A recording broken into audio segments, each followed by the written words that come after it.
অজ্ঞানং তিমিরান্ধস্য জ্ঞানাঞ্জন শলাকয়া চক্ষুরুন্মিলিতং যেন তস্मै শ্রী গুরুবে নমো। গুরুবে নমো, গুরুবে নমো, গুরুবে নমো। গুরু কৃপা হি কেবলম, গুরু কৃপা হি কেবলম, গুরু কৃপা হি কেবলম। আজকে আমরা এখানে উপস্থিত হয়েছি একজনের স্মরণ সভায়। চলতে একটা স্মরণ সভা, দিবসী মানে স্মরণ সভা। বেশ কয়েক বছর তিনি গত হয়েছেন তার স্মরণ সভায়। এই যে স্মরণ সভা আমরা করছি, এতে আমরা একটা কি বার্তা পাই সেই বিষয়টা নিয়ে আমি আলোচনা শুরু করছি। আমরা স্মরণ সভা কেন করছি না, এই ভদ্র মহোদয় সশরীরে ছিলেন আজ থেকে 7 বছর আগে, প্রায় 60-70 বছর ধরে তিনি ছিলেন। ঠিক এমনভাবেই অনন্তকাল ধরে এই কেউ ছিলেন, তিনি থাকছেন না, আবার আমরা আছি, আমরা থাকবো না। এই যে না থাকার বিষয়টা, এইটা কিন্তু বহমান।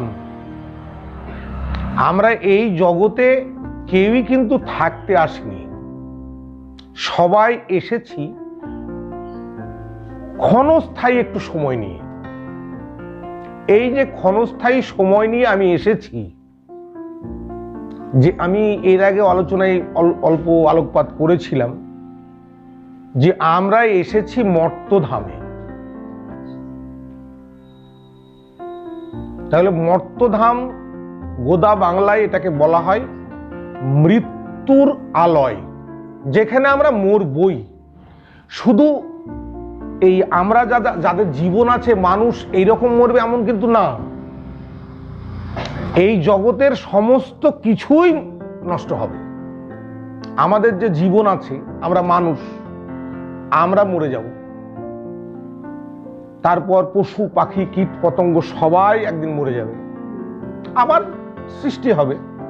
আবার যদি সঙ্গে সঙ্গে বলি, এই যে পুঁথি পুস্তক বই কাঠ, এই ঘর বাড়ি যা দেখছি, এগুলা কিন্তু প্রাণ নাই। বলি আমরা প্রাণ নাই, কিন্তু এগুলোও থাকবে না। তাহলে আমরা যেখানে এসেছি সেইখানে কোনো কিছুরই চিরস্থায়ী অস্তিত্ব থাকার কথা না। তাহলে আমরা কিন্তু প্রতিনিয়ত, দেখুন বয়সটা খুব একটা ফ্যাক্টর না হলেও এখানে অনেকে, এই যে আমাদের মা জননীরা অনেকে আছেন যাদের 70-72 বয়স, প্রায় 50-এর উপরে প্রায় মানুষেরই বয়স আমাদের। তাহলে এই 50 বছর যার বয়স, 40ও যদি হয়, এই 40এও কিন্তু আমরা দেখেছি কমপক্ষে 100 জন আমাদের সামনে চলে গিয়েছে। এই 30-40ও দেখেছি। কিন্তু আমরা চলে যাচ্ছে, তবু দেখছি বটে, শিখছি না। এই বার্তাটা আজকের এই অনুষ্ঠানে বহন করছে। এর সঙ্গে একটু উদাহরণ দিই আমি। দেখবেন কসাইখানায় কেউ গিয়েছে কিনা, মেয়েরা খুব কম যায়, তবে ছেলেরা যায়। কসাইখানায় দেখবেন হয়তো সেখানে ছাগল তো বলি হয়, কাটা হচ্ছে অনবরত মাংস করার জন্য। সেখানে দেখবেন 4-5-7টা ছাগল রাখা আছে দড়িতে বেঁধে। সেখানে হয়তো কিছু বটের পাতা বা আমের পাতা ঝুলানো আছে। পাশেই একটা ছাগলকে কাটা হচ্ছে, এটা কিন্তু ওই 7টা ছাগল দেখছে, কিন্তু ওই 7টা ছাগল তখনও ওই পাতা নিয়ে মারামারি করছে। একটা পাতাকে ছিঁড়তে যাচ্ছে, তাকে মেরে দিল একটা ডু। দেখছে কিন্তু যে এই পরবর্তীতে আমার সময়, কিন্তু লক্ষ্যটা সেদিকে নয়, লক্ষ্যটা পাতার দিকে। আমরা এইভাবে কিন্তু এই জগৎটা এইভাবে, এত সুন্দর জীব আমরা মানুষ, সর্বশ্রেষ্ঠ জীব। আমাদের ভিতরে কি নাই?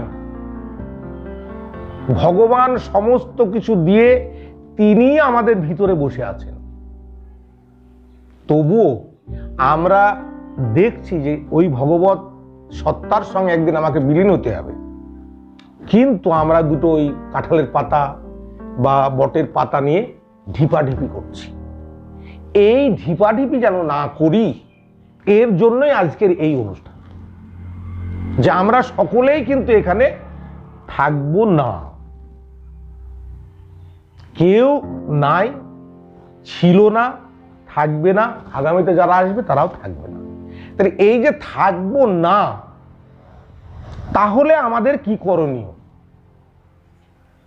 চৈতন্য চরিতামৃতে এক জায়গায় কবিরাজ গোস্বামী বলেছেন যে কলির জীবের নাই কৃষ্ণ প্রীতি জ্ঞান, তাই তিনি করেছেন বেদ পুরাণ। এই যে বেদ পুরাণ আদি শাস্ত্র গ্রন্থগুলো, এই ভগবত প্রীতি যাতে আমাদের আসে, আমাদের শেষের দিনটা যেন সুন্দর হয়, সেই প্রীতি জ্ঞানের জন্যই আমাদের নানান পুরাণ, নানান গ্রন্থ। সেইগুলো কিন্তু এই কারণে, আমাদের আর কোনো কারণ নাই। আমরা এখানে এসেছি, জন্মিয়েছি, কেউ বিয়ে করছি, কারো বিয়ে দিচ্ছি, কারো অন্নপ্রাশন দিচ্ছি, কেউ মরে যাচ্ছে, এরকম একই সঙ্গে সবগুলো। কারো বাড়ি শ্রাদ্ধ, কারো বাড়ি হয়তো অন্নপ্রাশন, কারো বাড়ি হয়তো সূতিকা গৃহ। এই কন্টিনিউয়াস প্রসেস, এটা চলতেই থাকছে। তাহলে এই যে প্রসেসের মধ্যে থেকে যদি সৎভাবে, সৎ মনোভাবাপন্নভাবে যদি আমরা চলতে চাই, তাহলে আমাদের বেদ পুরাণ আদি শাস্ত্রগ্রন্থ পাঠ করতে হবে। শুধু পাঠই না, সেটাকে একটু বুঝতে হবে যে ভগবান কি বলতে চেয়েছেন, তিনি কি বলতে চেয়েছেন। তিনি বলতে চেয়েছেন যে তুমি এখানে কেন এলে, কি করতে এলে। এতক্ষণ আমার মামা কিছুটা আলোকপাত করছিল, আবার কি করলে আর কি করে গেলে, আবার তুমি আসবে কিনা, এই যে প্রশ্নগুলো কিন্তু সবগুলো এখানে। তাহলে এই প্রশ্নগুলো কিন্তু আমরা উত্তর জানি না, সত্যি সত্যি জানি না। কেন জানি না?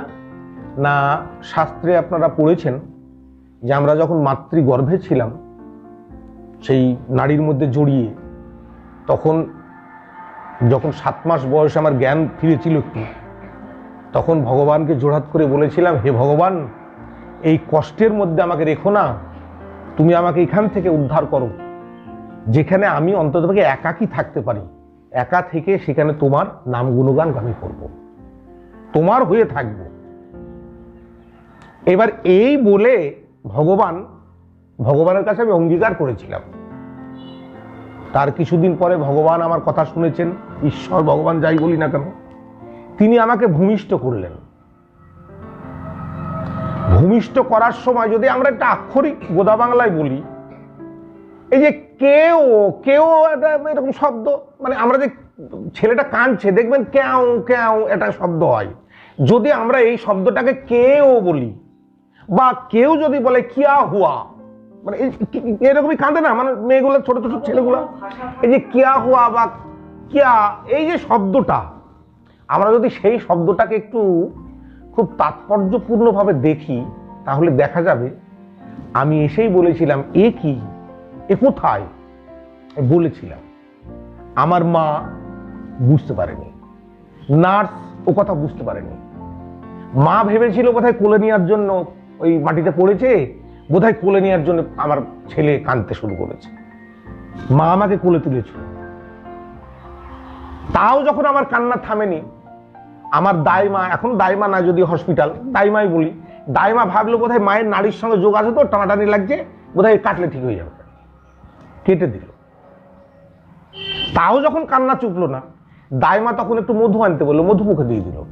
মানে আমাকে ওই যে ভগবত সত্তার সঙ্গে আমার যে একটা সংযোগ ছিল, একে একে সবাই ভুল বুঝে আমাকে এই সমাজের করে নিল। কেউ আমার নাড়িটা কেটে দিল, কেউ আমাকে কোলে নিল, কেউ আমাকে মধু দিল। তারপরে 2-1 দিন পরে মা আবার স্তনপান করে আমাকে আরোই মায়া জড়িয়ে দিল। আমি তখন থেকে ভুলতে বসে গেলাম যে আমি কোথায় ছিলাম, কোথায় এলাম, এ কিন্তু আমরা ভুলে গিয়েছি। ঠিক বেদ পুরাণ এই কারণেই, এবার এই কারণে বেদ পুরাণ, ভগবত সত্তা যিনি, এখানে যারা এসেছেন, এই পৃথিবীতে যারা আসেন, পূর্ণ ব্রহ্ম ভগবান এলেও তিনাকে মানুষের মতোই আসতে হয়। সে মানুষের মতোই খায়, মানুষের মতোই ঘুমায়, মানুষের মতোই কথা বলে, সে যন্ত্রণা পায়, ভোগ করে, সবকিছু করে, কিন্তু বিশেষ শক্তি নিয়ে তারা আসেন। তারা এসে বেদ পুরাণ রচনা করেছেন। এই বেদ পুরাণ আমরা পড়ে মানে করতে পারবো না, তার জন্য কি করলেন না, বললেন যে গুরু ধরো। এবার গুরু ধরো এই কথা বলা হলো, কিন্তু গুরু ধরবে কি করতে না, দীক্ষা নিতে। এই দীক্ষার নানা রকম অর্থ আছে। যদি আমি একটা এমনি অর্থ বলি, যদিও সংস্কৃতের অর্থ, দিয়তে অর্ক্ষিয়তে, মানে দিয়ে ক্ষয় করা বা ক্ষয় করার জন্য নেওয়া। দীক্ষার আর একটা অর্থ, সেটা হচ্ছে যে নাম কর্ণকুহরে প্রবেশ মাত্র আমার অন্তঃকরণের সমস্ত কলুষ দূর হয়ে কৃষ্ণ ভাবামৃত ভাবে আমি অভিভূত হই, তাহাকেই দীক্ষা বলা হয়। সেইগুলো জন্য দীক্ষা। আমরা কিন্তু সেইভাবে কখনো নিই না বা সেইভাবে ভেবে দেখিনি। তাহলে এইবার দীক্ষা নিব কার সঙ্গে? নিব কিন্তু গুরুর সঙ্গে। এই গুরু শব্দটা সংস্কৃত শব্দ, আগেকার শব্দ, বহু পুরাতন শব্দ। আজকে এই গুরুর কিন্তু একটা শব্দ বাংলায় শিক্ষক। আমরা যাবতীয় কিছু করতে যাই, সমস্ত কিছুরই কিন্তু একটা শিক্ষক দরকার হয়। যদি স্কুলে অ আ ক খ শিখতে যাই, শিক্ষক। যদি ইঞ্জিনিয়ারিং পড়তে যাই, শিক্ষক। যদি চাকরি করতে যায়, তার জন্য শিক্ষক দরকার হয়। যদি সাইকেল চালাতে যায়, তাহলে একটা চালক দরকার হয়। মোটর সাইকেল চালাতে, গাড়ি চালাতে, যাবতীয় কিছু করতে গেলে শিক্ষক অবশ্যম্ভাবী। তাহলে আমরা যে কারণে, যে কথা বলে ভগবানের কাছ থেকে এসেছিলাম যে হে ভগবান, এইখানে এই কষ্ট আমি সহ্য করতে পারছি না, তুমি আমাকে উদ্ধার করো, সেই উদ্ধারের জায়গায় এসে ভগবানকে ডাকার জন্য যে শিক্ষা, সেই শিক্ষাটা হচ্ছে গুরুর কাছে নেওয়া। আর গুরুর কাছে প্রাথমিক যেটা নেব সেটা দীক্ষা। আর যে দীক্ষাটা নেওয়া মানে আমার অন্তঃকরণে প্রবেশ করা মাত্র আমার ভিতরে এই যে জাগতিক কলুষ ভাব কেটে গিয়ে ভিতরে যখন কৃষ্ণ ভাবাপন্ন উৎপন্ন হয়, তাহাকেই দীক্ষা বলা হয়। কিন্তু আমরা তো তা করি না। আমরা কি করেছি যে আমার হাতে তো কেউ জল খাবে না রে, দীক্ষা নিয়ে নে। আমার বাড়ির বেটার বউ তো কেমন এলো, একটু দীক্ষা নিয়ে নি। বিষয়টা কিন্তু আমরা কখনো ভাবি না দীক্ষাটা কি। এইবার গুরু, আপনারা সবাই জানেন, আমি যদি আলোচনা করছি, গু শব্দে অন্ধকার, রু শব্দে আলো। তাহলে গুরু, যিনি অন্ধকার কাটিয়ে আলোকিত করেন, তিনি তো গুরু, হিসাব তো তাই বলে। এইবার আপনারা আমার এখানে সবাই শুনছেন, আমি বলছি, যদিও সেই শিক্ষকের ভূমিকার মতো কতটা। আপনাদের সবাইকে যদি সত্যি সত্যি প্রশ্ন করি, আপনারা তো সবাই মোটামুটি দীক্ষা নিয়েছেন, তাহলে আপনার কি অন্ধকার ছিল যে গুরু আপনার কাটিয়ে আলো করে ফেলেছে? এমন কেউ কিন্তু বলতে পারবেন কি যে আমার এই অন্ধকারটা ছিল বাবা, এটা কেটে গিয়েছে? এটা কেউ একবার বলুক দেখি শুনি। বোধহয় আসবে না এই কথাটা। কারণ আমি দেখেছি, আমরা যে মন্ত্রটা পাঠ করি, গুরু প্রণামের মন্ত্র, অজ্ঞানং তিমিরান্ধস্য জ্ঞানাঞ্জন শলাকয়া চক্ষুর উন্মিলিতং যেন তস্মৈ শ্রী গুরবে নমঃ। মানেটা কি দাঁড়ালো? যে অজ্ঞান গাঢ় অন্ধকার হইতে জ্ঞান কালীর শলা দ্বারা আমার চক্ষু যিনি প্রস্ফুটিত করলেন, সেই গুরুকে আমি নমস্কার করি। তাহলে নমস্কার করার সময় কিন্তু মানেটা যেটা বলছি সেটা কিন্তু খুব ভালো কথা। একবারও কি ভেবেছিলাম যে নমস্কার করার সময় কি বলছি? কি বলেছি এখনো নিশ্চয় আপনাদের বোধহয় এখনো ধারণাটা কম আছে। যে অজ্ঞানং তিমিরান্ধস্য, অজ্ঞান গাঢ় অন্ধকার হইতে জ্ঞানাঞ্জন শলাকয়া, জ্ঞান কালীর শলা বা কাঠি দ্বারা চক্ষুর উন্মিলিত, চক্ষুকে যিনি প্রস্ফুটিত করেছেন, তস্মৈ শ্রী গুরুবে নমঃ, সেই গুরুকে আমি নমস্কার করি। তাহলে আমি মাতৃগর্ভের থেকে যখন ভূমিষ্ঠ হলাম, তখন থেকেই নানান বৈচিত্র্যময় পৃথিবীতে ঘুরতে ঘুরতে নানান জনের সঙ্গে, আত্মীয় স্বজন, কুটুম্ব, বন্ধু বান্ধবের সঙ্গে মিলে আমি তো কলুষ হয়ে গিয়েছিল, আমার ভিতর অন্ধকার হয়েছিল। সেই অন্ধকার গুরু আমার কাটিয়েছে, তাই সেই গুরুকে আমি নমস্কার করি। সত্যি সত্যি আমাদের অন্ধকার কেটে গেল? কাটেনি। এই অন্ধকার কাটছে না বলেই এই বারবার আমাদের ভগবত সত্তারা আসছেন এখানে। একবার কৃষ্ণ এলেন, বুঝিয়ে গেলেন, তারপর মহাবীর এলেন, আমাদের ভারতবর্ষের কথা বলছি, তিনি বুঝিয়েছেন, বুদ্ধ এসেছেন, বুঝিয়েছেন, যদি জেরুজালেমে যিশু এসেছেন, বুঝিয়েছেন, হযরত মুহাম্মদ মক্কায় এসেছেন, এই কথাই বুঝিয়েছেন যে তোরা বোঝ। আজ থেকে 1000 বছর আগে রামানুজ, শঙ্করাচার্য এরা এসেছেন এই বুঝাতে। 500 বছর আগে চৈতন্য মহাপ্রভু এসেছেন এই কথা বোঝাতে। আজ থেকে 100-150 বছর আগে বিবেকানন্দ, রামকৃষ্ণ এই কথা বোঝাতে এসেছে যে তোদের কি হারিয়েছিল আর কি নিবি, সেইটা কিন্তু আমরা কেউ এখনো পর্যন্ত বুঝলাম না। তাই আজকে এই সভার গুরুত্ব কিন্তু, আমি সেই জায়গায় যাচ্ছি যে এই সভার গুরুত্বটা এইখানে, যে আমাদের আজকে বোঝার সময় আর দিন নাই, দিন শেষ। এখন কিন্তু নানান যদি আপনাকে তান্ত্রিকতা দিই বা অমুক সাধনা, তমুক সাধনা, দেহ সাধনা এই করতে দিই, আর সময় নাই। মোটর সাইকেল চড়ার স্বাদ থাকলে ওই খুব বেশি হলে 40 বছর বয়স পর্যন্ত মোটরসাইকেল চড়া শিখা যাওয়া ঠিক, কিন্তু 40-এর পরে মোটরসাইকেল চড়া শিখতে গেলেই পা ভাঙার সম্ভাবনা আছে। তাহলে এখন মোটরসাইকেল চড়ার সময় আমাদের নাই। আমাদের সময় এখন মোটরসাইকেলে শোয়ার করা, যে কেউ চালাবে আমি যাব। তাহলে আমাদের এখন সময় হচ্ছে গুরুকে ভর করে ভবপারে যাওয়া। এই হচ্ছে বার্তা, যে একজন চলে গিয়েছেন, তিনি নাই, আমরাও সেই পথের পথিক। তাই আমাদেরকেও সেই সৎ গতির মতো যেতে হবে। যেতে গেলে একজন সৎ গুরুকে ধরে তার পিছনে যেতে হবে। আমরা কি আমাদের শক্তিতে যাওয়ার মতো ক্ষমতা রাখি? রাখি না। তাহলে এই কথাটা আমরা কিন্তু কাউকে বোঝাতেই এখনো পারিনি। এই যে সভা আমরা করি, কীর্তন, আসর, নানান জিনিস করি, সবটার মধ্যেই একটাই উক্তি যে বাবা শেষ গতি আমার কি হবে, শেষেরটা কি হবে। আমরা কত ভুল ব্যাখ্যা করি। দেখুন, পাশে নানান জায়গায় নামযজ্ঞ হয়, সেখানে দেখবেন অনেকে মদ মাতাল ছেলে পেলে আছে। যদি বলি বাবা এখানে মদ কেন, তো সেখানে উত্তর আসে জগায় মাথায় মদ খেয়েছিল, তো তাই তো জগায় মাথায় দল, এরকম কথা কিন্তু আপনারা শুনেছেন হয়তো। কিন্তু এটা কি বুকে হাত দিয়ে বলতে পারবেন চৈতন্য মহাপ্রভুর কাছে জগায় মাথায় মদ খেয়ে গিয়েছিল? মদ খেয়ে নিতাইকে মেরেছিল,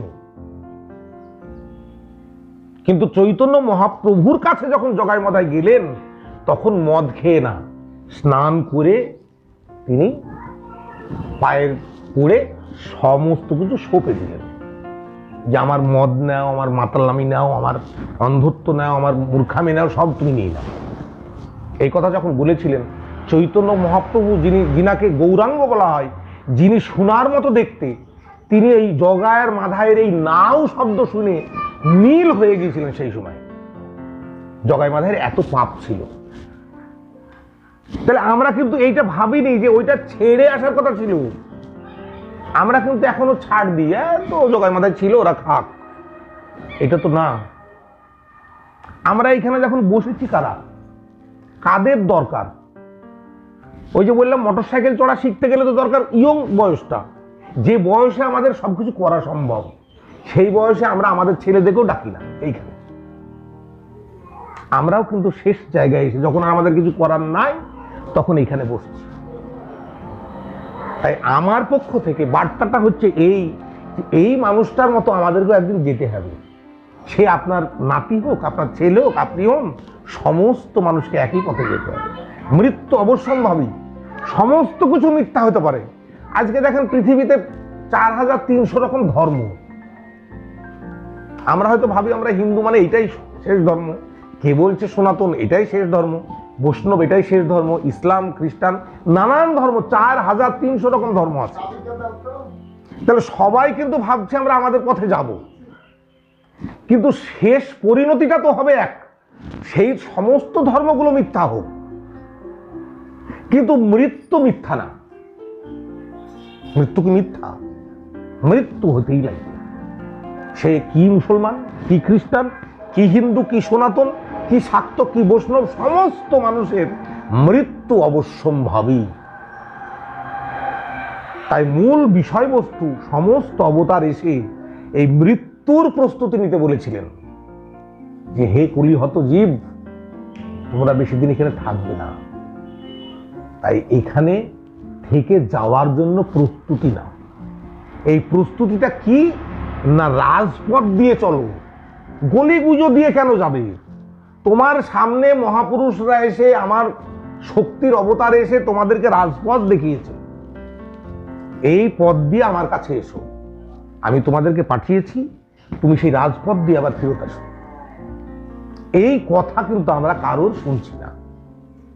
আমি অন্তত পক্ষে আজকের এই সভা থেকে একটা বার্তা দিব, আমরা যারা এখানে শুনছি তারা অন্তত পক্ষে একটু ভেবে নিব যে আমরা আমাদের যদি দুজন একজনকেও পারি রাজপথের সন্ধান দিব, যে বাবা এটা রাজপথ, এই পথ দিয়ে চল। আর ধর্ম, এই যে ধর্ম ধর্ম নিয়ে আমরা আলোচনা করি, এই ধর্ম কিন্তু বিশেষ বুঝবার ব্যাপার আছে। ধর্ম হচ্ছে মানার ব্যাপার, ঈশ্বর জানার ব্যাপার। এইটা নিয়ে কিন্তু আপনাদের মধ্যে একটা বিভ্রান্তি সৃষ্টি হয়ে যেতে পারে যে আমরা ঈশ্বর ঈশ্বর করে বেড়াই না, যে ঈশ্বর করো, এইটা এইভাবে হয় না। ঈশ্বর জানার ব্যাপার, ধর্ম মানার ব্যাপার। ধর্ম আর ঈশ্বর এক না। এই কেমন একটা বিভ্রান্তিকর কথা বলে ফেললাম, এই বিভ্রান্তির আমি মীমাংসা করছি। দেখুন, ধর্ম, আপনার ছেলে আছে, তা আপনার ছেলের সামনে আপনার কি ধর্ম? আপনি যখন মা, তাহলে মায়ের ধর্ম পালন হবে। আপনার ছেলের সামনে আপনি মাতৃধর্ম পালন করবেন, এটা ধর্ম।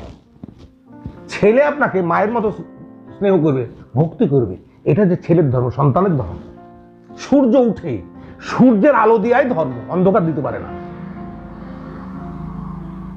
চোখ তার দেখাই ধর্ম যদি ভালো থাকে, নাক তার নিঃশ্বাস নেওয়াই ধর্ম, এগুলোতে ধর্ম। জল তার ধর্মই ভিজিয়ে দেওয়া। তাহলে ধর্ম হচ্ছে মানার বিষয়, ধর্ম মানতেই লাগবে, কারণ ধর্ম অবশ্যম্ভাবী। ধর্ম কোনো পুঁথিপুস্তকে লেখা থাকে না, পুঁথিপুস্তকে ঈশ্বরের ইঙ্গিত দেওয়া থাকে। ঈশ্বরকে জানতে লাগবে, ঈশ্বরকে শুধু মানলে হবে না। আমরা তো সবাই ঈশ্বরকে মানি না? ঠাকুর দেখলে হয়তো কালী ঠাকুর দেখলে প্রণাম করে ফেললাম, শিব ঠাকুর দেখলে প্রণাম করে ফেললাম, নামযজ্ঞ হচ্ছে প্রণাম করে ফেললাম, সর্বত্র তো সবকিছু করি। সত্যি সত্যি কি মানি, বিশ্বাস করি? বিশ্বাস যদি করতাম তাহলে তো এই মাসির দেখা গেল যে ঘরে রান্না করছে তার পাশের ঘরে ঠাকুর ঘর। হয়তো মাসি ছেলে হয়তো বললো আমার ভাই যে মা 100টা টাকা দাও না, এখন টাকা নাই রে, ঠাকুর ঘরের সামনে বলে ফেললো, ঠাকুর ঘরের পাশেই বসে। টাকা কিন্তু আছে মাসির কাছে, বলে এখন টাকা দিতে পারবো না, এখন টাকা নাই। এই যে ঈশ্বরকে মানি নাকি? ঈশ্বর তো পাশে বসে। যদি ঈশ্বর ওটাকে মানতাম আমরা, তাহলে এই কথা বলা যেত না। এইভাবে আপনারা, আমি সব উদাহরণ দিতে চাচ্ছি না, আপনারা ভিতরে অন্তরে ঢুকে পড়ুন, দেখুন আমরা ঈশ্বর বিশ্বাস করি না কেউ।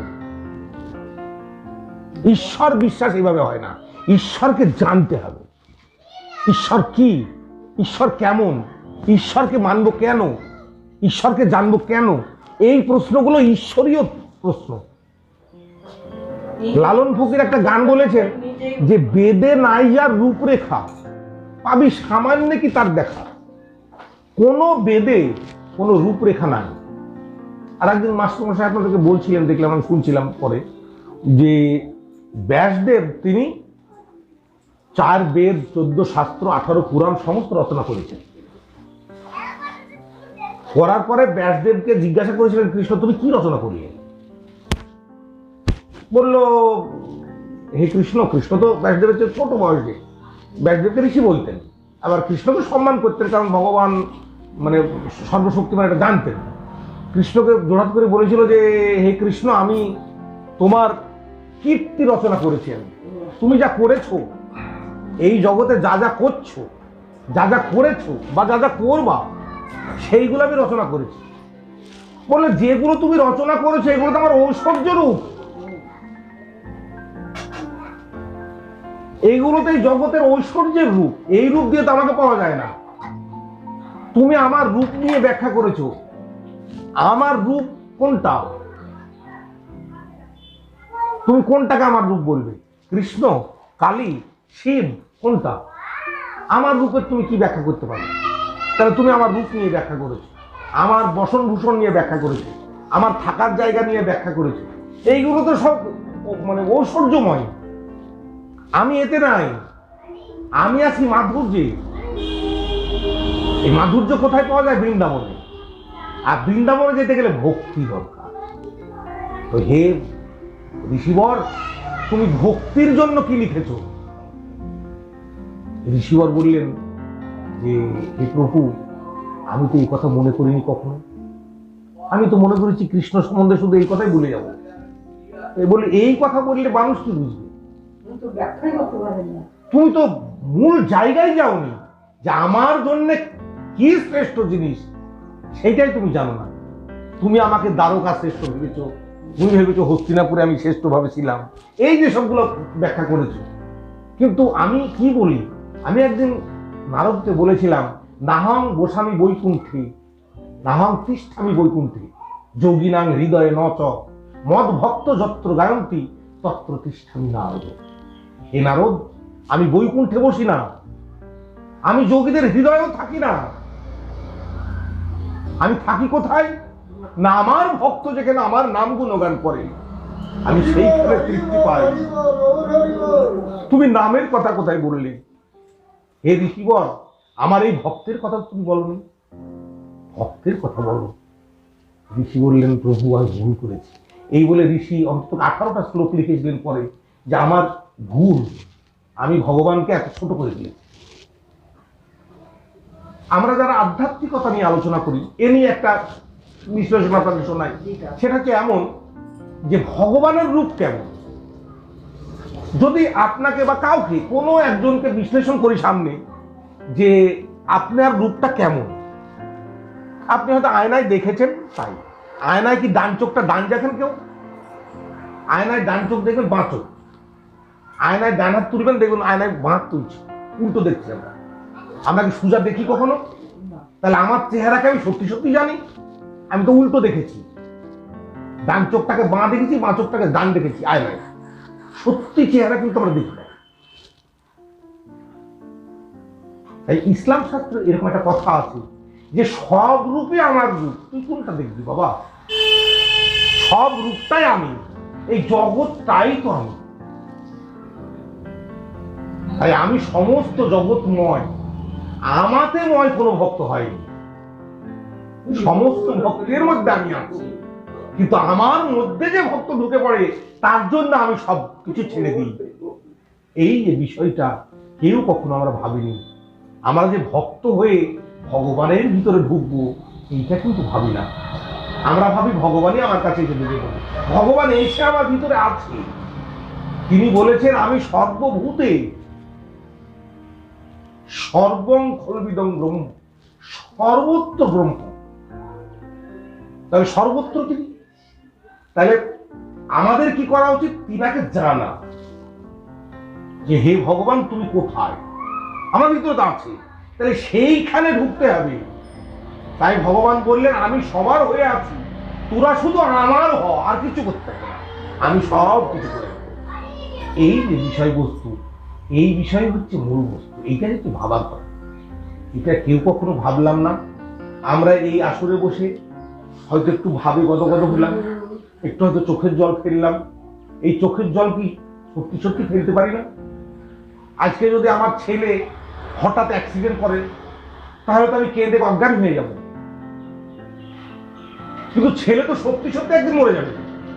আমি হয়তো দেখবো না, আমার মৃত্যুর পরে মরবে, কিন্তু তো মরবেই।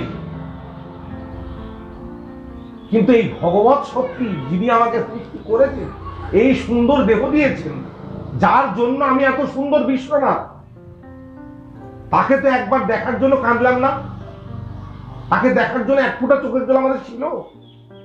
চোখের জল সেখানে থাকে না।